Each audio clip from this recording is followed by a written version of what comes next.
Right. Okay అండి. Yes, మనతో పాటు స్పోర్ట్స్ అనలిస్ట్ ప్రముఖులు సుధీర్ గారు సిద్ధంగా ఉన్నారు. వారితో మాట్లాడదాం. సుధీర్ గారు, గుడ్ ఈవినింగ్ అండి. నమస్తే అండి, చెప్పండి. టు బీ హానెస్ట్, నాకు తెలిసి మీరు, నేను, దాదాపు క్రికెట్ అభిమానులు మొత్తం కూడా ఒక షాక్కి గురైనటువంటి మూమెంట్ అని చెప్పుకోవాలి. ఇన్స్టా పోస్ట్ చూసిన తర్వాత. అంటే ఒక సక్సెస్ఫుల్ కెప్టెన్, సక్సెస్ఫుల్ ప్లేయర్ ఇలాంటి ఒక డెసిషన్ తీసుకున్నాడు. అంటే కోహ్లీ అభిమానుల గురించి మనం ప్రత్యేకంగా చెప్పాల్సిన అవసరం లేదు. కోహ్లీ అభిమానులు దేశవ్యాప్తంగానే కాదు, ప్రపంచవ్యాప్తంగా కూడా కోట్లాది మంది ఉన్నారు. వాళ్ళందరూ కూడా ఎమోషనల్ అయిపోతున్నారు ఈరోజు. మొన్నటికి మొన్నే T20 రిటైర్మెంట్, మళ్ళీ ఇప్పుడు వెంటనే ఇటు టెస్ట్కి రిటైర్మెంట్, కేవలం వన్డేలకు మాత్రమే పరిమితం అవుతున్నటువంటి తీరు. అసలు ఎలా చూడాలి రిటైర్మెంట్ని? మీరేమనుకుంటున్నారు? మీరు మాకంటే చాలా దగ్గరగా గమనిస్తారు. ఒకటండి, it's of course definitely shocking news అందరికి, క్రికెట్ ఫ్రాటర్నిటీకే, అందులో డౌటే లేదు. అండ్ ఇంతకుముందు తిరుపతి గారు చెప్పినట్టుగా అతనిలో ఇంకా ఒక couple of years good cricket left actually, because అదే క్వాలిటీస్ ఉన్నాయి, ఎగ్జుబరెన్స్ ఉంది, ఆ ఎజిలిటీ ఉంది. ఇప్పుడు చూస్తున్నాం కదా, ఫ్రాంచైజ్ క్రికెట్ లో కూడా రన్ల మూత మోగిస్తున్నాడు, హాఫ్ సెంచరీలో మూత మోగిస్తున్నాడు. అండ్ ఇంకా కపుల్ ఆఫ్ ఇయర్స్ ఆడే రెడ్ బాల్ క్రికెట్ ఆడేటటువంటి క్వాలిటీస్ కూడా ఉన్నాయి. బట్ ఏదైనా కానీ మనం ఒకటి నిజాన్ని అయితే మనం నమ్మాల్సి వస్తుంది. అండ్ మరొకటి ఏంటంటే, all good things come to an end అండి లైఫ్ లో. డెఫినెట్లీ ఒక రోజు కాకుండా ఒక రోజు ఎండ్ అవుతూనే ఉంటాయి. కానీ విరాట్ కోహ్లీ విషయంలో అబ్సల్యూట్లీ ఒక ఫేర్వెల్ అనేది సచిన్ టెండూల్కర్కి ఎలానైతే జరిగిందో అలా జరిగితే బాగుండేదని నాకు అనిపిస్తుంది. బికాస్ సచిన్ టెండూల్కర్ కొరకు మన అందరికీ తెలుసు, special series was planned actually. West Indies against బొంబాయిలో ఆడాడు, రన్ స్కోర్ చేసేసాడు, ఒక గొప్ప లెవెల్లో జరిగింది. సో విరాట్ కోహ్లీ కూడా సచిన్ టెండూల్కర్ తర్వాత అటువంటి పేరు తెచ్చుకున్నటువంటి క్రికెటర్. మీరు in terms of scoring runs అంటారా, సెంచరీస్ అంటారా, గెయినింగ్ పాపులారిటీ అంటారా, దేంట్లో చూసినా కానీ సచిన్ టెండూల్కర్ కి ఏం తీసిపోయినటువంటి పాపులారిటీ అతనికి ఉంది. సో అతని విషయంలో కూడా కొంచెం ప్లాన్డ్ గా ఉంటే బాగుండేది అని అనిపిస్తాను. బట్ అతను సడన్ గా రిటైర్ కావడానికి మేబీ ఏ పర్సనల్ రీజన్ ఉందో మనకేం తెలియదు అసలు యాక్చువల్గా. ఓన్లీ ఏంటంటే మనం we have to respect it actually. And that's it. Shocking, no doubt about it. Big disappointing అండి, అందులో డౌట్. అంటే ఒక ఫేర్వెల్ మ్యాచ్ ఉంటే బాగుండేది అనేది మీరుగా మాత్రమే అందరం కూడా కోరుకుంటున్నాం. ముందు చెప్పి ఒక ఫేర్వెల్ మ్యాచ్ ఉంటే బాగుండేది. నాకు తెలిసి ఇంకా 4 రోజులు ఉంది మరో సిరీస్కి, ఈ లోపే ప్రకటించడం. అదే సుధీర్ గారు, మరో బిగ్గెస్ట్ డౌట్ ఏంటంటే 10,000 రన్ స్కోర్ అనేది టెస్ట్ క్రికెట్లో అదొక డ్రీమ్గా పెట్టుకుంటారు చాలామంది. Kohli almost achieved. ఒక 770 పరుగులు మాత్రమే చేస్తే 10,000 అనేటువంటి ఒక అచీవ్మెంట్ని ఈజీగా పొందుతాడు. నాకు తెలిసి నెక్స్ట్ సిరీస్ ఆడినా కూడా అది ఈజీ అయిపోతుంది. ఇప్పుడు నేనేమంటానంటే ఎప్పుడు కూడా ఒక గొప్ప క్రికెటర్ ఎప్పుడు కూడా రికార్డ్స్ అధిగమించాలి, రికార్డ్ స్కోర్ చేయాలని చెప్పి వాళ్ళ మనసులో ఉండవు. అంటే అఫ్ కోర్స్ 10,000 అనేది మీరు అన్నట్టుగా ఒక క్రికెటర్ కు ఒక వండర్ఫుల్ మైల్ స్టోన్ అండి, చాలా డౌటే లేదు. ఎందుకంటే ఇప్పుడు ఇండియన్ క్రికెటర్స్ లో మీకు టెండూల్కర్, ద్రావిడ్, గవాస్కర్ వీళ్ళు మాత్రమే చేయగలరు, మిగతా వాళ్ళందరికీ సాధ్యం కాలేదు. అండ్ దట్టు ఒక 700 రన్స్ కు దూరంలో ఉన్నటువంటి కోహ్లీకి అది సాధ్యం అయి ఉండేది. ఈ సిరీస్ ఆడినట్లయితే 5 మ్యాచెస్ లో మేబీ 400-500 రన్స్ కొట్టే గానీ చాలా దగ్గర అయ్యేవాడు. కానీ విరాట్ కోహ్లీని నేనేమనుకుంటానంటే, అతనికి ఉన్నటువంటి ఆ స్కిల్స్ మామూలు స్కిల్స్ కావు కనుక సక్సెస్ అనేది అతన్ని ఫాలో అవుతూ వచ్చిందండి. 81 సెంచరీస్ కొట్టగలిగాడు అంటే అతడు రికార్డు వెనుకకు వెళ్ళలేదు ఎప్పుడు అసలు. యాక్చువల్గా అతడు ఓన్లీ తన commitment levels, unwavering commitment levels కనబరుస్తూ వచ్చాడు. అండ్ ఆ తర్వాత అన్ని అతన్ని ఫాలో అవుతూ వచ్చాయి. That's it.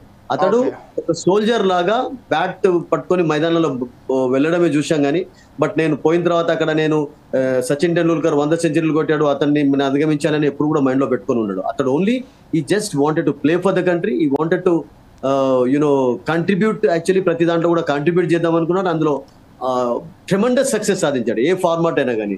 మీరు ఇంతకుముందు చెప్పినట్టుగా టెస్ట్ మ్యాచెస్ లో అద్భుతమైనటువంటి రికార్డు. అఫ్కోర్స్ ప్రతి గొప్ప స్పోర్ట్స్ పర్సన్స్ కు ఫెయిల్యూర్స్ ఉంటాయి, తర్వాత సక్సెస్ తో పాటు 2014-15 నుంచి 20 వరకు ఎలానైతే తన కెరియర్ కొనసాగిందో, అప్పుడు ఆ పీరియడ్ లో ఇప్పుడు 30 సెంచరీస్ లో 20 సెంచరీలు సాధించగలిగారు. ఆ తర్వాత డిప్పింగ్ కూడా చూసాం, 20 నుంచి 25 వరకు ఒక 5-6 ఇయర్స్ డామినేటింగ్ ప్లేయర్ గా ఉన్నాడు. అబ్సల్యూట్లీ అండి. ఇప్పుడు అన్ని రికార్డ్స్ బద్దలు కొట్టాడు. అప్పుడు వన్డేలో, T20లో అన్నిట్లో కూడా, మీరు తర్వాత టెస్ట్ మ్యాచెస్ లో. అదే విరాట్ కోహ్లీ లాస్ట్ 2023 నుంచి చూసుకున్నట్లయితే ఓన్లీ 2 సెంచరీస్ స్కోర్ చేశారు. మనం నమ్మగలుగుతాం, but it happens actually. Even Sachin Tendulkar కూడా రిటైర్ కాకముందు నేను అనుకుంటాను 29-30 ఇన్నింగ్స్ లో సెంచరీ కూడా లేదు అతనికి. మరి అన్ని 100 సెంచరీలు కొట్టినారు. సో అలా అంటే మనం రికార్డ్స్ అనేవి నేను అనుకుంటాను వాళ్ళని ఫాలో అవుతూ వచ్చాయి, కానీ వాళ్ళు రికార్డ్స్ కొరకు మాత్రం ఎప్పుడు వాళ్ళు ఆడున్నారని నేను అనుకుంటాను. To play for the country, కంట్రీని ముందుంచాలే ప్రతి దాంట్లోనే అనుకుని ఉంటారు. అండ్ అవి వాళ్ళని ఫాలో అవుతూ వచ్చి వాళ్ళకు ఉన్నటువంటి టాలెంట్ కు ఒక్కొక్కటి ఫాలో అవుతూ వచ్చింది. అంటే ఇట్స్ బిన్ ఆల్మోస్ట్ 11 ఇయర్స్ దాదాపు. 11 లో స్టార్ట్ చేశారు, జూన్ లో 11 ఇయర్స్ ఇన్ టెస్ట్ క్రికెట్, తర్వాత 14 years in test cricket, and 17 years in international cricket. 2008-9 నుంచి తన యొక్క కెరీర్ కొనసాగింది. టెస్ట్ మ్యాచెస్ రావడానికి కొంచెం టైం తీసుకున్నాడు. వన్ డే మ్యాచెస్ ఆడిన ఫస్ట్ వన్ డే మ్యాచ్ ఆడాడు. తర్వాత ఐ థింక్ ఎందుకంటే అప్పుడు కాంపిటీషన్ మామూలుగా లేకుండే కదా. ఆల్దో అంటే అతనికి నేను ఏమనుకున్నా 2011లో ఎప్పుడైతే వరల్డ్ కప్ లో ఒక ఇంపార్టెంట్ ఇన్నింగ్స్ ఆడాడో అప్పటి నుంచి అతని టాలెంట్ ను గుర్తించడం చాలా ఎక్కువగా చేశారు. అంతకుముందు అంటే సుధీర్ గారు అంటే ఇప్పుడు మనం 2020లో చూసుకున్నట్లయితే ఫ్రాంచైజ్ మ్యాచ్ లో చూసుకున్నట్లయితే అద్భుతమైన ఆట తీరు కనబరుస్తున్నాడు. ఎందుకై ఉంటుంది ఇటువంటి ఒక డెసిషన్? అంటే టెస్ట్ క్రికెట్ మ్యాచ్ విషయంలో ఇంకో సిరీస్ ఆడి చేసుంటే, అండ్ మోరోవర్ ఫేర్వెల్ విషయంలో కూడా మనం మాట్లాడుకున్నాం, సరైన ఫేర్వెల్ కూడా దక్కలేదు టెస్ట్ క్రికెట్కి సంబంధించి. అంటే పునరాలోచించుకొని ఉంటే బాగుండేది అనేటువంటి అభిప్రాయం అందరిలో ఉంది, అభిమానులు కూడా అదే చెప్తున్నారు. మీరేం చెప్తారు?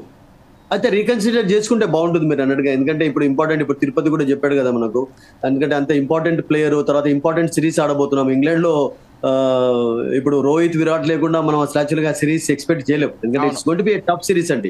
అండ్ ఇద్దరు లేకుండా ఇండియా పోతుంది అంటే ఐ థింక్ ఈజీగా కూడా కాకపోవచ్చు. చేసుకుంటారు. ఇప్పుడు గతంలో కూడా మనం చూసాం కదా, క్రికెటర్స్ రీకన్సిడర్ చేసుకున్నారు, రివర్స్ తీసుకున్నారు, తర్వాత ఆడడం కూడా చూసాం.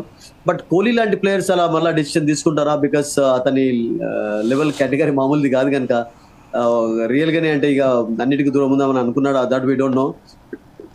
We have to only respect it అండి. బట్ అతను ఒకరు రీకన్సిడర్ చేసుకున్నట్లయితే it will be well and good because people will be very happy. ఇంకో విషయం ఏంటంటే సుధీర్ గారు, ఇప్పుడు ధోని మంచి ఫామ్ లో ఉన్నప్పుడు కోహ్లీ కూడా అదే ఫామ్ లోకి వచ్చి ధోని రిటైర్మెంట్ ఇదంతా జరగడం మనం చూసాం. కాకపోతే అంత సెటిల్డ్ ప్లేయర్ ఇంకా భారత టీంలో లేరేమో, ఇంకొన్ని రోజులు వెయిట్ చేయాల్సిందేమన్నటువంటి అభిప్రాయం కూడా ఉంది. What do you say? ఒకటేంటంటే మీరు అలా అనుకుంటే రియల్ గా చెప్పాలంటే చాలా మంది గొప్ప క్రికెటర్స్ కు సెలబ్రేషన్ అనేది, ఫేర్వెల్ అనేది జరగలేదు. అందులో ధోనిని కూడా ఇంక్లూడ్ చేయొచ్చు. ధోని కోవిడ్ పీరియడ్ లో రిటైర్మెంట్ తీసుకున్నాడు, అతనికి కూడా ఫేర్వెల్ లేకుండా అయిపోయింది.